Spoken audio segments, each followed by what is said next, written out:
আল্লাহর নবী বলেন, ওই স্ত্রী সঞ্চিত সম্পদ, যে স্ত্রী মানুষকে, তার স্বামীকে দিনের ওপরে সহযোগিতা করতে পারে। ওই স্ত্রী সঞ্চিত সম্পদ, যে স্ত্রী তার স্বামীকে দিনের ওপরে সহযোগিতা করতে পারে। ওই স্ত্রী সঞ্চিত সম্পদ, যে স্ত্রী তার স্বামীকে দিনের ব্যাপারে সহযোগিতা করতে পারে।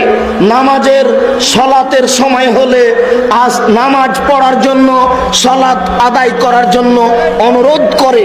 যে কোনো ভুল ত্রুটি দেখলে স্বামীকে ওইদিকে তাকে বিরত রাখার জন্য পরামর্শ দেয়। এ হচ্ছে সঞ্চিত সম্পদ।